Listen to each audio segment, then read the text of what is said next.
ਸਤਿ ਸ਼੍ਰੀ ਅਕਾਲ ਜੀ। ਤੁਹਾਡਾ ਸਵਾਗਤ ਹੈ ਆਪਣੀ ਨਵੀਂ ਕਹਾਣੀ ਵਿੱਚ ਅਤੇ ਲਾਸਟ ਤੱਕ ਜ਼ਰੂਰ ਬਣੇ ਲਿਓ। ਬਹੁਤ ਸੋਹਣੀ ਕਹਾਣੀ ਹੈ, ਇੱਕ ਵਾਰੀ ਜ਼ਰੂਰ ਸੁਣ ਕੇ।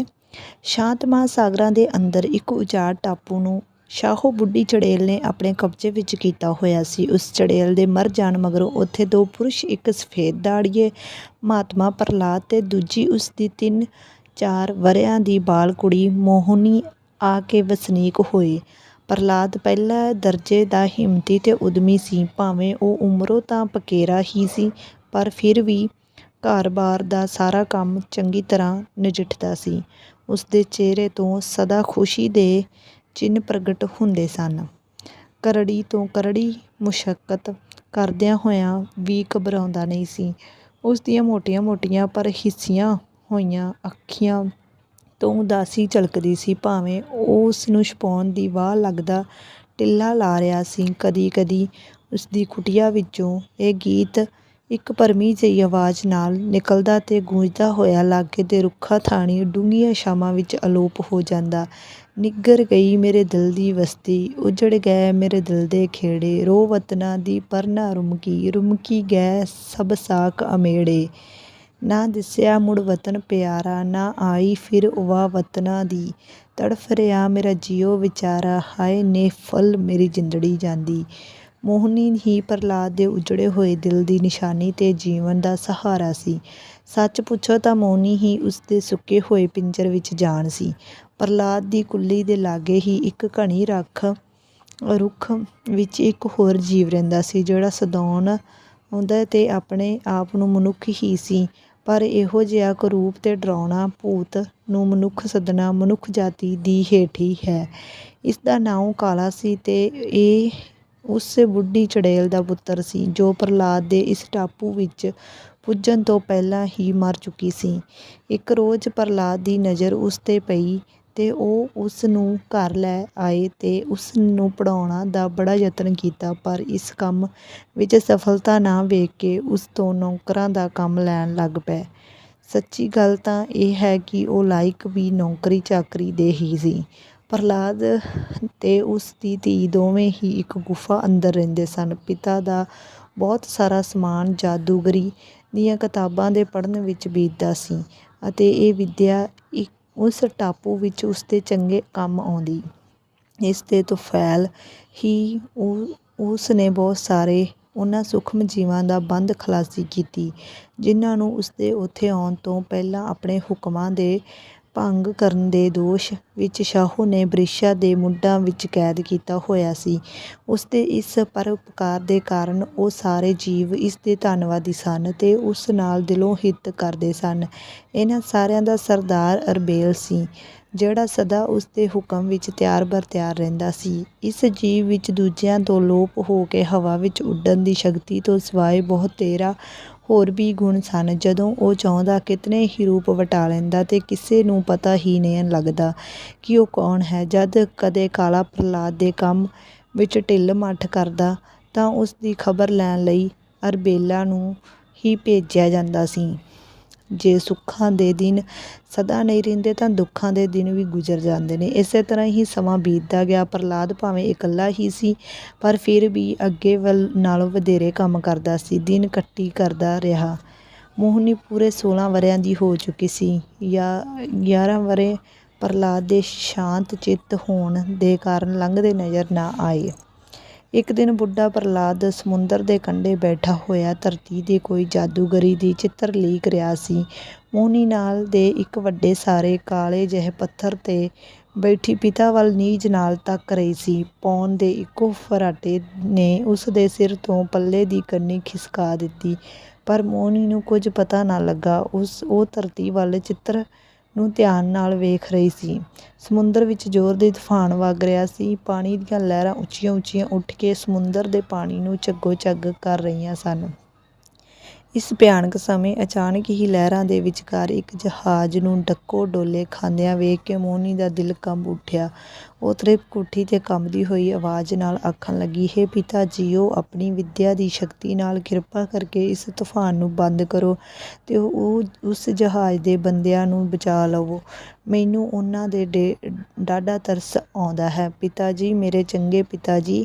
ਮੋਹਨੀ ਦੇ ਭੋਲੇਪਨ ਨੂੰ ਵੇਖ ਕੇ ਬੁੱਢਾ ਕੁਝ ਖਿੜਿਆ ਤੇ ਇੱਕ ਉਦਾਸ ਹਾਸਾ ਹੱਸਿਆ। ਮੋਹਨੀ ਦਾ ਸਿਰ ਚੁੰਮ ਕੇ ਬੋਲਿਆ, ਪੁੱਤਰੀ ਨਿਸ਼ਚੇ ਰੱਖ, ਘਬਰਾਉਣ ਦੀ ਲੋੜ ਨਹੀਂ, ਰੱਬ ਭਲੀ ਕਰੇਗਾ। ਮੇਰੀ ਸਮਝ ਵਿੱਚ ਹੁਣ ਉਹ ਸਮਾਂ ਆ ਗਿਆ ਹੈ ਕਿ ਮੈਂ ਤੈਨੂੰ ਦੱਸਾਂ ਜੋ ਕਿ 11 ਵਰ੍ਹਿਆਂ ਹੋਇਆ ਮੈਂ ਤੇ ਤੂੰ ਇਸ ਟਾਪੂ ਵਿੱਚ ਪੁੱਜੇ ਸਾਂ। ਮੋਹਨੀ ਉਸੇ ਪੱਥਰ ਪੁਰ ਬੈਠ ਗਈ ਤੇ ਬੜੇ ਧਿਆਨ ਨਾਲ ਪਿਤਾ ਦੀ ਵਾਰਤਾ ਸੁਣਨ ਲੱਗੀ। ਪੁੱਤਰੀ, 12 ਵਰ੍ਹੇ ਬੀਤੇ ਹਨ ਜਦੋਂ ਮੈਂ ਮਾਹੀਪੁਰ ਦੇਸ ਦਾ ਰਾਜਾ ਸਾਂ ਤੇ ਲੱਖਾਂ ਬੰਦੇ ਮੇਰੀ ਪ੍ਰਜਾ ਸਨ, ਪਰੰਤੂ ਮੇਰੀ ਰੁਚੀ ਜਾਦੂ ਦੀ ਵਿੱਦਿਆ ਵੱਲ ਵਧੇਰੇ ਸੀ। ਇਸੇ ਲਈ ਰਾਜ ਦਾ ਸਾਰਾ ਕੰਮ ਮੈਂ ਆਪਣੇ ਨਿੱਕੇ ਭਰਾ ਅਨੰਤ ਦੇ ਹਵਾਲੇ ਕੀਤਾ ਹੋਇਆ ਸੀ। ਉਫ਼, ਅਨੰਤ ਨੇ ਮੇਰੇ ਨਾਲੋਂ ਦਰੋਹ ਕੀਤਾ ਤੇ ਆਪ ਤਖ਼ਤ ਲੈਣ ਦੀਆਂ ਗੋਦਾਂ ਗੁੰਦਣ ਲੱਗਾ। ਗਵਾਂਢੀ ਦੇਸ਼ ਨੀਲਾਬਾਦ ਦੇ ਰਾਜੇ ਅਰਜਨ ਤੋਂ ਸਹਾਇਤਾ ਲੈ ਕੇ ਇੱਕ ਹਨੇਰੀ ਰਾਤ ਨੂੰ ਵੈਰੀਆਂ ਨੇ ਮੈਨੂੰ ਤੇ ਤੈਨੂੰ ਇੱਕ ਟੁੱਟੀ ਫੁੱਟੀ ਬੇੜੀ ਵਿੱਚ ਪਾ ਕੇ ਸਮੁੰਦਰ ਦੇ ਹੇਠਲੇ ਦੇਣ ਦਾ ਮਨਸੂਬਾ ਕੀਤਾ ਤਾਂ ਜੋ ਅਸੀਂ ਸਾਗਰ ਦੀ ਭੇਟ ਹੋ ਜਾਈਏ। ਇੰਨਾ ਕਹਿ ਕੇ ਬੁੱਢੇ ਨੂੰ ਗੱਚ ਆ ਗਿਆ। ਕਿਸੇ ਪੁਰਾਣੀ ਯਾਦ ਨੇ ਦਿਲ ਨੂੰ ਠੀਸ ਲਈ। ਅੱਖੀਆਂ ਦੇ ਦੋ ਮੋਟੇ ਮੋਟੇ ਅੱਥਰੂ ਉਸਦੇ ਸੁਹਾਵੇ ਵਤਨ ਦੀ ਯਾਦ ਤੇ ਨਿਛਾਵਰ ਕਰ ਦਿੱਤੇ। ਅੱਖੀਆਂ ਮੀਟੀਆਂ ਗਈਆਂ ਤੇ ਕਿਸੇ ਅਰਸ਼ੀ ਤਾਕਤ ਨੇ ਪਿਆਰੇ ਵਤਨ ਦਾ ਸਾਰਾ ਨਕਸ਼ਾ ਅੱਖੀਂ ਅੱਗੇ ਪੇਸ਼ ਕਰ ਦਿੱਤਾ। ਪ੍ਰਹਲਾਦ ਇੱਕ ਵਾਰੀ ਫੇਰ ਕੰਬ ਉੱਠਿਆ ਤੇ ਇੱਕ ਲੰਬਾ ਸਾਹ ਲੈ ਬੋਲਿਆ, ਅਰਜਨ ਦੇ ਇੱਕ ਵਜ਼ੀਰ ਗਣਪਤ ਦੇ ਜੁੰਮੇ ਇਹ ਕੰਮ ਲੱਗਾ, ਪਰ ਉਸ ਨੇ ਤਰਸ ਖਾ ਕੇ ਬੇੜੀ ਵਿੱਚ ਕੁਝ ਰਸਦ ਪਾਣੀ, ਕੱਪੜੇ ਤੇ ਕੁਝ ਪੁਸਤਕ ਜਿਹੜੇ ਮੈਨੂੰ ਦੁਨੀਆਂ ਦੀਆਂ ਸਭ ਵਸਤੂਆਂ ਤੋਂ ਪਿਆਰੇ ਸਨ ਰੱਖ ਦਿੱਤੇ। ਦੇਵਨੇਤ ਬੇੜੀ ਇਸ ਟਾਪੂ ਦੇ ਕੰਢੇ ਆ ਲੱਗੀ ਤੇ ਅਸੀਂ ਇਸ ਉਜਾੜ ਟਾਪੂ ਵਿੱਚ ਕਦਮ ਰੱਖੇ। ਇਸ ਗੱਲ ਨੂੰ 12 ਸਾਲ ਹੋ ਗਏ ਹਨ ਤੇ ਉਸ ਦਿਨ ਤੋਂ ਮੈਂ ਤੇਰੇ ਪਾਲਣ ਪੋਸ਼ਣ ਤੇ ਪੜ੍ਹਾਉਣ ਦੇ ਕੰਮ ਵਿੱਚ ਲੱਗਾ ਹੋਇਆ ਹਾਂ ਤੇ ਉਹਨਾਂ ਪੁਸਤਕਾਂ ਦੀ ਸਹਾਇਤਾ ਨਾਲ ਜਿਹੜੀਆਂ ਇਸ ਵੇਲੇ ਮੇਰੇ ਕੋਲ ਹਨ, ਮੈਂ ਜਾਦੂ ਦੀ ਵਿੱਦਿਆ ਵਿੱਚ ਨਿਪੁੰਨ ਹੋ ਗਿਆ ਹਾਂ। ਹੁਣ ਉਹ ਬੰਦੇ ਜੋ ਉਸ ਡਕੇ ਡੋਲੇ ਖਾਂਦੇ ਜਹਾਜ਼ ਵਿੱਚ ਹਨ, ਮੇਰੇ ਪੁਰਾਣੇ ਵੈਰੀ ਹਨ ਤੇ ਅੱਜ ਰੱਬ ਸਬੱਬੀ ਮੇਰੇ ਅੜਿੱਕੇ ਚੜ੍ਹੇ ਹਨ। ਨੀਲਾਬਾਦ ਦੇ ਰਾਜੇ ਅਰਜਨ ਨੇ ਆਪਣੀ ਧੀ ਦਾ ਨਾਤਾ ਸਮੁੰਦਰੋਂ ਪਾਰ ਇੱਕ ਸ਼ਹਿਜ਼ਾਦੇ ਨਾਲ ਕੀਤਾ ਸੀ ਤੇ ਹੁਣ ਉਸ ਨੂੰ ਛੱਡ ਕੇ ਆਪਣੇ ਸਾਥੀਆਂ ਸਮੇਤ ਮੁੜ ਰਿਹਾ ਹੈ। ਉਸ ਦੇ ਨਾਲ ਮੇਰਾ ਲੂਣ ਭਰਾ ਹਰਾਮੀ ਅਨੰਤ, ਸ਼ਿਵ ਦੱਤ, ਨੀਲਾਬਾਦ ਦਾ ਰਾਜਕੁਮਾਰ ਪਰਮਾਨੰਦ ਤੇ ਮੇਰੇ ਉੱਪਰ ਤਰਸ ਖਾਣ ਵਾਲਾ ਵਜ਼ੀਰ ਗਣਪਤ ਹਨ। ਮੈਂ ਹੀ ਆਪਣੀ ਵਿੱਦਿਆ ਦੀ ਸ਼ਕਤੀ ਨਾਲ ਸਮੁੰਦਰ ਵਿੱਚ ਤੂਫਾਨ ਖੜਾ ਕਰਕੇ ਇਸ ਜਹਾਜ਼ ਨੂੰ ਇਸ ਪਾਸੇ ਵੱਲ ਲਿਆਂਦਾ ਹੈ। ਪ੍ਰਹਲਾਦ ਆਪਣੀ ਦਰਦ ਕਹਾਣੀ ਸੁਣਾਉਂਦਾ ਰਿਹਾ, ਪਰੰਤੂ ਮੋਹਨੀ ਦੀਆਂ ਅੱਖਾਂ ਲਹਿਰਾਂ ਦੇ ਤੜਪ ਖਾਂਦੇ ਜਹਾਜ਼ ਵੱਲ ਹੀ ਲੱਗੀਆਂ ਰਹੀਆਂ। ਭਾਵੇਂ ਇਹ ਤੂਫਾਨ ਪ੍ਰਹਲਾਦ ਨੇ ਆਪ ਹੀ ਲਿਆਂਦਾ ਸੀ, ਪਰ ਉਹ ਵੀ ਵੈਰੀਆਂ ਨੂੰ ਜਾਨੋਂ ਮੁਕਾਉਣਾ ਨਹੀਂ ਸੀ ਚਾਹੁੰਦਾ। ਉਸਦਾ ਭਾਵ ਇਹ ਸੀ ਜੋ ਵੈਰੀਆਂ ਨੂੰ ਆਪਣੀ ਕਰਤੂਤ ਚੇਤੇ ਆ ਜਾਵੇ ਤੇ ਆਪਣੇ ਕੁਕਰਮਾਂ ਦੀ ਤੌਬਾ ਕਰਨ ਤੇ ਉਹ ਉਹਨਾਂ ਨੂੰ ਖਿਮਾ ਕਰ ਦੇਵੇ। ਇਸ ਨੂੰ ਸਿਰੇ ਚੜ੍ਹਾਉਣ ਲਈ ਜਿਨ੍ਹਾਂ ਦੇ ਸਰਦਾਰ ਅਰਬੇਲੇ ਨੂੰ ਉਸ ਦੇ ਨਿਯਤ ਕੀਤਾ ਸੀ ਤੇ ਉਸ ਨੇ ਹੀ ਤੂਫਾਨ ਤੇ ਹਨੇਰੀ ਵਗਾਈ ਸੀ। ਇੱਥੇ ਹੀ ਬਸ ਨਹੀਂ, ਮਾਲਕ ਦੇ ਹੁਕਮ ਅਨੁਸਾਰ ਉਸ ਨੇ ਜਹਾਜ਼ ਵਿੱਚ ਰਾਜੇ ਤੇ ਉਸ ਦੇ ਸਾਥੀਆਂ ਨੂੰ ਇਉਂ ਡਰਾਇਆ ਜੋ ਉਹਨਾਂ ਨੂੰ ਸਮੁੰਦਰ ਵਿੱਚ ਛਾਲਾਂ ਮਾਰਨੀਆਂ ਪਈਆਂ। ਪਰ ਇਸੇ ਅਰਬੇਲੇ ਦੇ ਸਦਕੇ ਉਹ ਅੱਡ ਅੱਡ ਥਾਵਾਂ ਦੇ ਕੰਢੇ ਜਾ ਲੱਗੇ ਤੇ ਉਹਨਾਂ ਦਾ ਵਾਲ ਵੀ ਵਿੰਗਾ ਨਾ ਹੋਇਆ। ਨੀਲਾਬਾਦ ਦਾ ਰਾਜਕੁਮਾਰ ਪਰਮਾਨੰਦ ਜਦ ਕੰਢੇ ਲੱਗਾ ਤਾਂ ਉਸਦੇ ਕੰਨਾਂ ਵਿੱਚ ਕਿਸੇ ਦੇ ਗੀਤ ਗਾਉਣ ਦੀ ਆਵਾਜ਼ ਪਈ। ਇੱਧਰ ਉੱਧਰ ਵੇਖਣ ਤੇ ਵੀ ਉਸਨੂੰ ਗਾਉਣ ਵਾਲੇ ਦਾ ਪਤਾ ਨਾ ਲੱਗਾ, ਪਰ ਮਿੱਠਾ ਮਿੱਠਾ ਰਾਗ ਸੁਣਾਈ ਦਿੰਦਾ ਰਿਹਾ। ਉਸੇ ਆਵਾਜ਼ ਦੇ ਪਿੱਛੇ ਪਿੱਛੇ ਟੁਰਦਿਆਂ ਉਹ ਉਸ ਥਾਂ ਤੇ ਪੁੱਜਾ ਜਿੱਥੇ ਪ੍ਰਹਲਾਦ ਤੇ ਮੋਹਨੀ ਬੈਠੇ ਗੱਲਾਂ ਕਰਦੇ ਸਨ। ਛੁਪ ਕੇ ਉਸ ਪੱਥਰ ਦੇ ਪਿੱਛੇ ਬੈਠ ਗਿਆ ਜਿਸ ਪੁਰ ਮੋਹਨੀ ਬੈਠੀ ਹੋਈ ਸੀ। ਡਾਢੇ ਧਿਆਨ ਨਾਲ ਮਿੱਠੇ ਤੇ ਦਿਲ ਖਿੱਚਵੇਂ ਗੀਤ ਨੂੰ ਸੁਣਨ ਲੱਗਾ। ਆਵਾਜ਼ ਐਸੀ ਮਧੁਰ ਤੇ ਮਨਮੋਹਣੀ ਸੀ ਜੋ ਪਰਮਾਨੰਦ ਵਜਦ ਵਿੱਚ ਆ ਗਿਆ। ਕੋਈ ਜਾਦੂ ਫਿਰ ਗਿਆ। ਪਰਮਾਨੰਦ ਨੇ ਸਾਰੀ ਉਮਰ ਵਿੱਚ ਇਹੋ ਜਿਹਾ ਪਰਮਾਨੰਦ ਨਹੀਂ ਲਿਆ ਜੋ ਉਸਨੂੰ ਇੱਕ ਘੜੀ ਵਿੱਚ ਉਸ ਪ੍ਰੇਮ ਸਰੋਵਰ ਦੇ ਕੰਢੇ ਬਹਿ ਕੇ ਪ੍ਰਾਪਤ ਹੋਇਆ। ਆਵਾਜ਼ ਥੰਮੀ। ਪਰਮਾਨੰਦ ਤ੍ਰਿਪ ਉੱਠਿਆ, ਜਿਵੇਂ ਕੋਈ ਡੂੰਘੀ ਨੀਂਦ ਵਿੱਚੋਂ ਸਵਰਗ ਦੇ ਸੁਪਨੇ ਲੈਂਦਾ ਹੋਇਆ ਉੱਠਦਾ ਹੈ। ਫਿਰ ਅੱਖੀਆਂ ਮੀਟੀਆਂ ਪਰ ਕੋਈ ਆਵਾਜ਼ ਨਾ ਆਈ। ਤਿਰਤਰਿਕ ਹੋ ਕੇ ਉੱਠਿਆ ਤੇ ਮੋਹਨੀ ਦੀ ਨਜ਼ਰ ਅਚਾਨਕ ਪਰਮਾਨੰਦ ਤੇ ਆ ਪਈ। ਦਿਲ ਵਿੱਚ ਇੱਕ ਡਾਢੀ ਚਸਕ ਉੱਠੀ, ਸੂਲੀ ਵਾਂਗੂ ਸੀਨੇ ਵਿੱਚ ਖੁੱਭ ਗਈ। ਇੱਕ ਨਜ਼ਰ ਨੇ ਇੱਕੋ ਨਜ਼ਰ ਨੇ ਦਿਲ ਖੋਲ੍ਹ ਲਿੱਤਾ। ਦਿਲ ਦਿਲਾਂ ਦੀ ਸਾਖੀ ਹੁੰਦੇ ਹਨ। ਮੋਹਣੀ ਦਾ ਮਨ ਮੋਹਣੀ ਸੂਰਤ ਨੇ ਪਰਮਾਨੰਦ ਦੇ ਦਿਲ ਉੱਤੇ ਵੀ ਜਾਦੂ ਦਾ ਅਸਰ ਕੀਤਾ ਅਤੇ ਉਸ ਦੇ ਵੀ ਦਿਲ ਦੇ ਬੈਠਾ। ਅੱਖਾਂ ਹੀ ਅੱਖਾਂ ਵਿੱਚ ਦਿਲਾਂ ਦੇ ਭੇਤ ਦੱਸ ਦਿੱਤੇ। ਪ੍ਰੇਮ ਦੇਵਤਾ ਦੀ ਦਰਗਾਹ ਵਿੱਚ ਦੋਵੇਂ ਦਿਲ ਕੁਰਬਾਨੀ ਲਈ ਹਾਜ਼ਰ ਹੋ ਗਏ। ਪ੍ਰਹਲਾਦ ਦਿਲੋਂ ਚਾਹੁੰਦਾ ਤਾਂ ਸੀ ਜੋ ਮੋਹਣੀ ਦੇ ਪਰਮਾਨੰਦ ਦਾ ਆਪੋ ਵਿੱਚ ਪਿਆਰ ਪੈ ਜਾਵੇ ਤੇ ਉਹਨਾਂ ਦਾ ਵਿਆਹ ਹੋ ਜਾਵੇ, ਪਰੰਤੂ ਨੌਜਵਾਨ ਦੇ ਸੱਚੇ ਪ੍ਰੇਮ ਦੀ ਪ੍ਰੀਖਿਆ ਕਰਨ ਲਈ ਉਸ ਦੇ ਉਹਨਾਂ ਦੇ ਰਾਹ ਵਿੱਚ ਰੋੜੇ ਅਟਕਾਏ।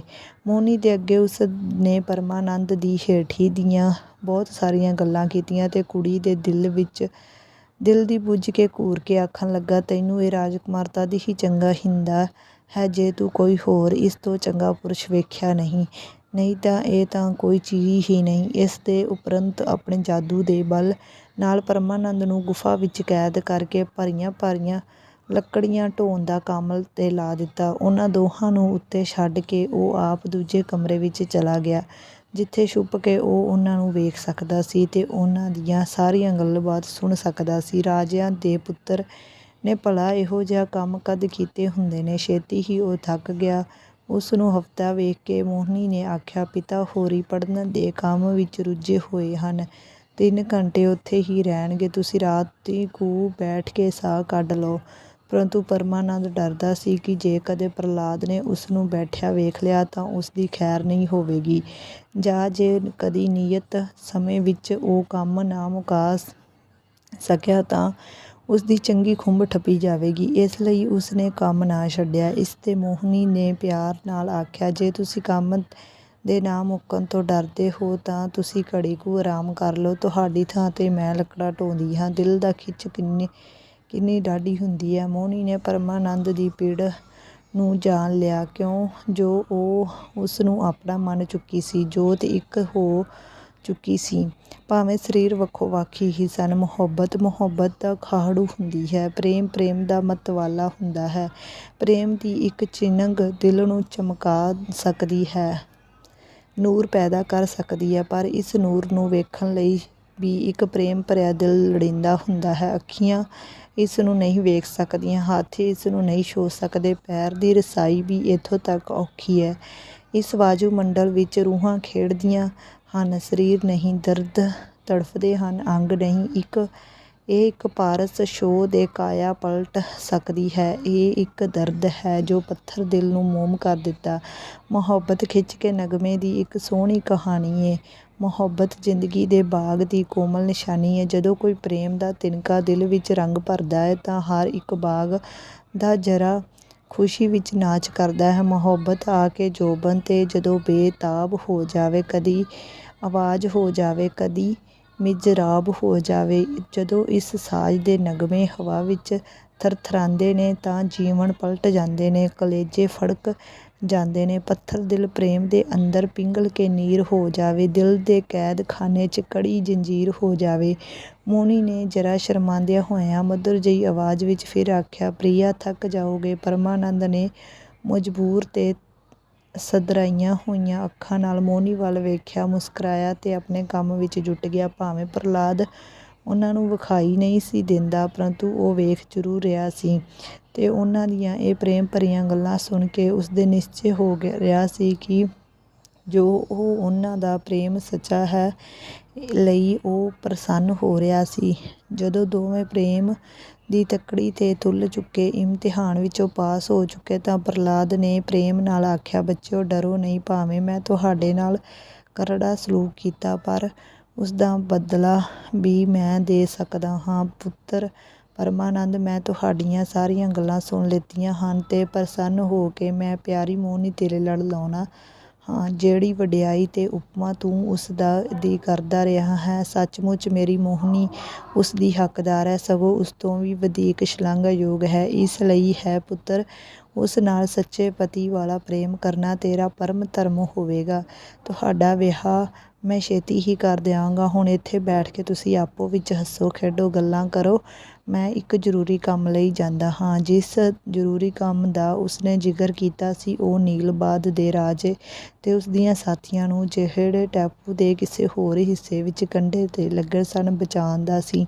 ਨੀਲਬਾਧ ਦਾ ਰਾਜਾ ਅਰਜਨ ਤੇ ਮਾਹੀਪੁਰ ਦੇ ਸਿੰਘੋ ਉਹ ਜੋਰੀ ਬਣੇ ਰਾਜਾ ਅਨੰਤ ਤੋਂ ਛੁੱਟ ਅਨੰਤ ਦਾ ਭਾਰ ਸ਼ਿਵਦਿੱਤ ਦੇ ਬੁੱਢ ਵਜ਼ੀਰ ਗਣਪਤ ਉਦਾਸ ਚਿੱਤ ਭੁੱਖੇ ਭਾਣੇ ਕਿਸੇ ਖਾਣ ਪੀਣ ਦੀ ਚੀਜ਼ ਜਾਂ ਬੈਠਣ ਦੀ ਥਾਂ ਦੀ ਭਾਲ ਵਿੱਚ ਟਾਪੂ ਅੰਦਰ ਇੱਧਰ ਉੱਧਰ ਫਿਰ ਰਹੇ ਸਨ। ਆਪਣੇ ਪੁੱਤਰ ਪਰਮਾਨੰਦ ਦੇ ਵਿਯੋਗ ਵਿੱਚ ਜਿਸ ਨੂੰ ਉਹ ਡੁੱਬ ਕੇ ਮਰ ਗਿਆ ਸਮਝਦਾ ਸੀ, ਰਾਜਾ ਅਰਜਨ ਵਿਰਲਾਪ ਕਰ ਰਿਹਾ ਸੀ ਤੇ ਬਾਕੀ ਦੇ ਸਾਰੇ ਸਾਥੀ ਉਸ ਨੂੰ ਢਾਰਸ ਦੇ ਰਹੇ ਸਨ ਕਿ ਉਹਨਾਂ ਨੇ ਉਸ ਨੂੰ ਸਮੁੰਦਰ ਵਿੱਚ ਤਰਦਿਆਂ ਵੇਖਿਆ ਹੈ, ਇਸ ਲਈ ਉਹ ਕਿੱਧਰੇ ਕੰਢੇ ਲੱਗ ਗਿਆ ਹੋਣਾ ਹੈ। ਅਖੀਰ ਥੱਕ ਟੁੱਟ ਕੇ ਇੱਕ ਮੈਦਾਨ ਤੇ ਜਿੱਥੇ ਸਵਾ ਘਾਹ ਉੱਗਿਆ ਹੋਇਆ ਸੀ ਉਹ ਲੰਬੇ ਪੈ ਗਏ ਤੇ ਉਹਨਾਂ ਦੀ ਅੱਖ ਲੱਗ ਗਈ। ਪ੍ਰਹਲਾਦ ਨੂੰ ਉਹਨਾਂ ਦੇ ਬਚਾਉਣ ਦਾ ਕੰਮ ਭੁੱਲਿਆ ਨਹੀਂ ਸੀ।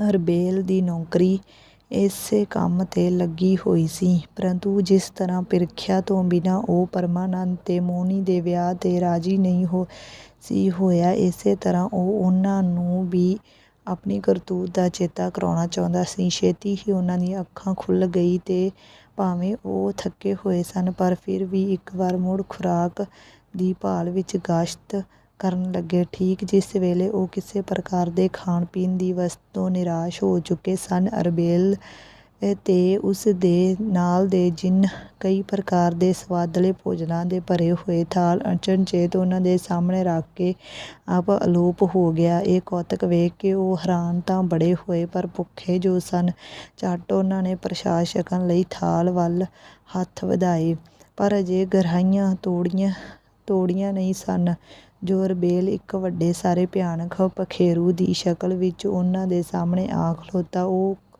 ਉਸ ਦੇ ਖੰਭਾਂ ਦੇ ਮਾਰਨ ਦੀ ਹੀ ਢਿੱਲ ਸੀ ਜੋ ਪ੍ਰਸ਼ਾਦ ਦੀਆਂ ਸਾਰੀ ਸਮੱਗਰੀ ਨਜ਼ਰੋਂ ਅਲੋਪ ਹੋ ਗਈ। ਫਿਰ ਅਰਬੇਲੇ ਨੇ ਉਹਨਾਂ ਨੂੰ ਸੰਬੋਧਨ ਕਰਕੇ ਆਖਿਆ, ਤੁਸੀਂ ਇਤਨੇ ਵੱਡੇ ਗੁਨਾਹਗਾਰ ਹੋ ਜੋ ਇਸ ਸੰਸਾਰ ਤੇ ਰਹਿਣ ਦੇ ਯੋਗ ਨਹੀਂ ਹੋ। ਕੀ ਤੁਹਾਨੂੰ ਭੁੱਲ ਗਿਆ ਜੋ ਕਿਵੇਂ ਤੁਸਾਂ ਨੇ ਵਿਚਾਰੇ ਰਾਜੇ ਪ੍ਰਹਲਾਦ ਦਾ ਰਾਜ ਭਾਗ ਧੋਖੇ ਨਾਲ ਖੋਹ ਕੇ ਉਸ ਨੂੰ ਉਸ ਦੀ ਮਾਸੂਮ ਬੱਚੀ ਸਮੇਤ ਸਮੁੰਦਰ ਵਿੱਚ ਠੇਲਿਆ ਸੀ।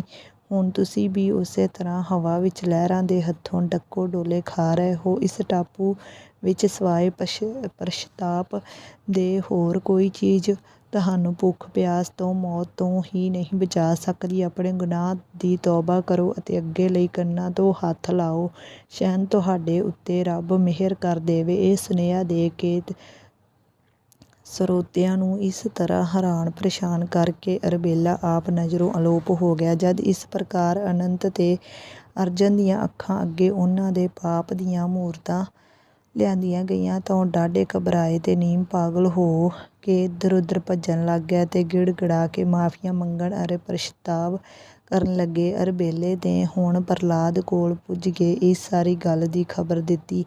ਜਦ ਉਸ ਨੇ ਦੇਖਿਆ ਜੋ ਉਹ ਆਪਣੇ ਪਾਪ ਉੱਤੇ ਸੱਚੇ ਦਿਲੋਂ ਅਫ਼ਸੋਸ ਕਰਦੇ ਹਨ, ਤਾਂ ਅਰਬੇਲੇ ਨੂੰ ਹੁਕਮ ਦਿੱਤਾ ਜੋ ਉਹਨਾਂ ਨੂੰ ਉਸ ਦੇ ਸਾਹਮਣੇ ਹਾਜ਼ਰ ਕਰੇ। ਅਰਬੇਲੇ ਨੂੰ ਰੱਬ ਦੇਵੇ ਇਹ ਗੱਲਾਂ ਝੱਟ ਆਪਣੇ ਢੰਗ ਨਾਲ ਉਹਨਾਂ ਨੂੰ ਉੱਥੇ ਲੈ ਆਇਆ, ਪਰੰਤੂ ਉਹਨਾਂ ਵਿੱਚੋਂ ਕਿਸੇ ਨੇ ਵੀ ਪ੍ਰਹਲਾਦ ਨੂੰ ਨਾ ਪਛਾਣਿਆ। ਜਿਸ ਵੇਲੇ ਉਸ ਨੇ ਆਪਣੇ ਆਪ ਦੱਸਿਆ ਤੇ ਉਹਨਾਂ ਦੇ ਕੁਕਰਮ ਚੇਤੇ ਕਰਾਏ ਤਾਂ ਉਹ ਸਾਰੇ ਉਸ ਦੇ ਪੈਰਾਂ ਵਿੱਚ ਡਿੱਗੇ ਤੇ ਹੱਥ ਜੋੜ ਕੇ ਖਿਮਾ ਮੰਗਣ ਲੱਗੇ। ਪ੍ਰਹਲਾਦ ਅੱਗੇ ਹੀ ਇਹੋ ਚਾਹੁੰਦਾ ਸੀ ਕਿ ਉਹਨਾਂ ਨੂੰ ਜੀਓ ਆਇਆ ਆਖ ਕੇ ਸਾਰੇ ਕਸੂਰ ਬਖਸ਼ ਦਿੱਤੇ। ਇਸ ਉਪਰੋਕਤ ਘਟਨਾ ਨਾਲ ਬਾਕੀਆਂ ਨੂੰ ਸ਼ਾਂਤ ਹੋ ਗਈ, ਪਰੰਤੂ ਅਰਜਨ ਦੇ ਦਿਲ ਵਿੱਚ ਅਜੇ ਵੀ ਠੰਡ ਨਹੀਂ ਸੀ ਪੈ ਰਹੀ। ਉਹ ਆਪਣੇ ਪੁੱਤਰ ਪਰਮਾਨੰਦ ਦੇ ਵਿਛੋੜੇ ਵਿੱਚ ਡਾਢਾ ਦੁਖੀ ਹੋ ਰਿਹਾ ਸੀ। ਵਿਛੋੜਿਆਂ ਨੂੰ ਮਿਲਾਣ ਦਾ ਸਮਾਂ ਆਇਆ ਜਾਣ ਕੇ ਪ੍ਰਹਲਾਦ ਨੇ ਅਰਜਨ ਨੂੰ ਕਿਹਾ, ਤੁਸੀਂ ਮੇਰੇ ਰਾਜ ਵਿੱਚ ਮੈਨੂੰ ਮੋੜ ਕੇ ਪ੍ਰਸੰਨ ਕੀਤਾ ਹੈ, ਇਸ ਲਈ ਮੇਰੇ ਵਾਸਤੇ ਤੁਹਾਨੂੰ ਓਨਾ ਹੀ ਪ੍ਰਸੰਨ ਕਰਨ ਯੋਗ ਹੈ।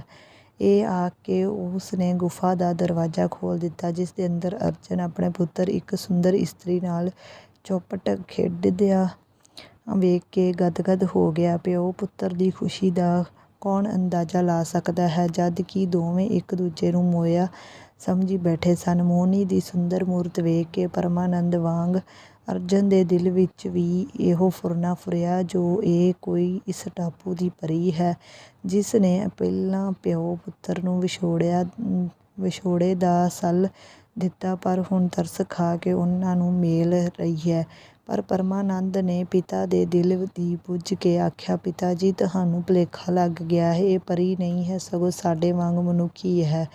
ਦੇਵਤਿਆਂ ਨੇ ਮਿਹਰ ਕਰਕੇ ਇਹ ਦੇਵੀ ਮੈਨੂੰ ਬਖਸ਼ ਦਿੱਤੀ ਹੈ। ਇਹ ਇਸੇ ਮਾਹੀਪੁਰ ਦੇ ਰਾਜੇ ਦੀ ਪੁੱਤਰੀ ਹੈ, ਜਿਹੜਾ ਹੁਣ ਇਸ ਦੇ ਨਾਲ ਮੇਰਾ ਵਿਆਹ ਕਰਕੇ ਮੈਨੂੰ ਮੇਰਾ ਦੂਜਾ ਪਿਤਾ ਹੋ ਜਾਵੇਗਾ। ਅਰਜਨ ਦੇ ਪ੍ਰਸੰਨ ਹੋ ਕੇ ਉੱਤਰ ਦਿੱਤਾ, ਜੇ ਇਹੋ ਗੱਲ ਹੈ ਤਾਂ ਇਸ ਦਾ ਵਿਆਹ ਕਰਕੇ ਮੈਂ ਵੀ ਇਸ ਦੇਵੀ ਦਾ ਪਿਤਾ ਬਣਨਾ ਜਾਵਾਂਗਾ। ਹਾਂ, ਹੁਣ ਮੈਂ ਇਸ ਲਈ ਜ਼ਰੂਰੀ ਹੈ ਜੋ ਇਸ ਆਪਣੀ ਪੁੱਤਰੀ ਕੋਲ ਉਸ ਕਲੇਸ਼ ਦੀ ਮਾਫ਼ੀ ਮੰਗਾ ਜਿਹੜਾ ਮੈਂ ਇਸ ਨੂੰ ਤੇ ਇਸ ਦੇ ਪਿਤਾ ਨੂੰ ਦਿੱਤਾ ਹੈ। ਹੁਣ ਇਹ ਮਿੱਤਰਾਂ ਦੀ ਟੋਲੀ ਇਸ ਟਾਪੂ ਤੋਂ ਆਪਣੇ ਦੇਸ਼ ਕਿਵੇਂ ਪੁੱਜੀ? ਉਹਨਾਂ ਦਾ ਨਿਸ਼ਚੇ ਸੀ ਕਿ ਜਹਾਜ਼ ਗਰਕ ਹੋ ਗਿਆ ਹੈ ਤੇ ਸਾਰੇ ਮਲਾਹ ਡੁੱਬ ਗਏ, ਪਰੰਤੂ ਨਿਮਕ ਹਲਾਲ ਅਰਬੇਲੇ ਨੂੰ ਉਹਨਾਂ ਦੇ ਬਚਾਉਣ ਦਾ ਵੀ ਫਿਕਰ ਸੀ। ਇਸੇ ਦੀ ਹਿੰਮਤ ਤੇ ਅਕਲ ਦੇ ਸਦਕੇ ਉਹ ਸਾਰੇ ਰਾਜੀ ਖੁਸ਼ੀ ਕੰਢੇ ਲਾਗੇ ਪਏ ਸਨ ਤੇ ਫਿਰਦੇ ਫਿਰਾਂਦੇ ਉਹ ਹੁਣ ਇੱਥੇ ਹੀ ਪੁੱਜ ਗਏ। ਇਹਨਾਂ ਨੂੰ ਵੇਖ ਕੇ ਤੇ ਜਹਾਜ਼ ਦੇ ਬਚ ਜਾਣ ਦੀ ਖਬਰ ਸੁਣ ਕੇ ਰਾਜੇ ਤੇ ਉਸਦੇ ਸਾਥੀ ਅਤੀ ਪ੍ਰਸੰਨ ਹੋਏ। ਪ੍ਰਹਲਾਦ ਨੇ ਆਪਣੇ ਪ੍ਰਾਹੁਣਿਆਂ ਨੂੰ ਆਖਿਆ, ਅੱਜ ਰਾਤ ਇਸ ਗੁਫਾ ਵਿੱਚ ਆਰਾਮ ਕਰਨ ਲਈ ਮੈਂ ਤੁਹਾਨੂੰ ਬੇਨਤੀ ਕਰਾਂਗਾ ਤੇ ਦੇਸ਼ ਛੱਡਣ ਤੋਂ ਲੈ ਕੇ ਅੱਜ ਤੋੜੀ ਦੇ ਆਪਣੇ ਸਾਰੇ ਸਮਾਚਾਰ ਸੁਣ ਕੇ ਮੈਂ ਤੁਹਾਡਾ ਜੀ ਪਰਚਾਵਾਂਗਾ। ਭਲਕੇ ਸਵੇਰੇ ਜਹਾਜ਼ ਵਿੱਚ ਬੈਠ ਕੇ ਅਸੀਂ ਨੀਲਬੰਧ ਵੱਲ ਤੁਰ ਪਵਾਂਗੇ, ਜਿੱਥੇ ਪਰਮਾਨੰਦ ਤੇ ਮੋਹਨੀ ਦਾ ਵਿਆਹ ਦੀ ਖੁਸ਼ੀ ਭਰੀ ਰਸਮ ਪੂਰੀ ਕੀਤੀ ਜਾਵੇਗੀ। ਇਸ ਦੇ ਉਪਰੰਤ ਮੈਂ ਚਾਹੁੰਦਾ ਹਾਂ ਜੇ ਮਾਹੀਪੁਰ ਪੁੱਜ ਕੇ ਆਪਣੇ ਜੀਵਨ ਦੀ ਬਾਕੀ ਆਯੂ ਉੱਥੇ ਹੀ ਬਤੀਤ ਕਰਾਂ। ਠੀਕ ਇਵੇਂ ਹੀ ਹੋਇਆ। ਦੂਜੇ ਪਲਕ ਉਹ ਟਾਪੂ ਤੋਂ ਵਿਦਾ ਹੋਏ, ਪਰ ਟੁਰਨ ਤੋਂ ਪਹਿਲਾਂ ਪ੍ਰਹਲਾਦ ਨੇ ਸਾਰੇ ਜਿਨ੍ਹਾਂ ਨੂੰ ਤੇ ਖਾਸ ਕਰਕੇ ਪਿਆਰੇ ਅਰਬੇਲੇ ਨੂੰ ਰਾਮ ਸੱਤ ਆਖ ਕੇ ਪੂਰੀ ਆਜ਼ਾਦੀ, ਜਿਸ ਲਈ ਉਹ ਕਿਤਨੀਆਂ ਮੁੱਦਤਾਂ ਤੋਂ ਲੋਚਦੇ ਸਨ, ਬਖਸ਼ੀ। ਤਾਜ ਉਹ ਜ਼ਮੀਨ ਅਸਮਾਨ ਸਮੁੰਦਰ ਜਿੱਥੇ ਉਹ ਚਾਹੁਣ ਸੈਰ ਕਰਨ ਫਿਰਨ। ਪਰ ਅਰਬੇਲੇ ਨੇ ਜੋ ਕਿ ਮਾਲਕ ਲਈ ਜਾਨ ਦੇਣ ਨੂੰ ਤਿਆਰ ਸੀ, ਉਸ ਵੇਲੇ ਤੋੜੀ ਸਾਥ ਨਾ ਛੱਡਿਆ। ਜਦ ਤੋੜੀ ਜਹਾਜ਼ ਸਹੀ ਸਲਾਮਤ ਨੀਲਬੰਧ ਨਾ ਪੁੱਜ ਗਿਆ, ਉੱਥੇ ਪੁੱਜ ਕੇ ਪਰਮਾਨੰਦ ਤੇ ਮੋਹਨੀ ਦਾ ਵਿਆਹ ਐਸੀ ਧੂਮਧਾਮ ਨਾਲ ਹੋਇਆ ਜਿਸ ਦੀਆਂ ਧੂਮਾਂ ਸਾਰੇ ਸੰਸਾਰ ਵਿੱਚ ਪੈ ਗਈਆਂ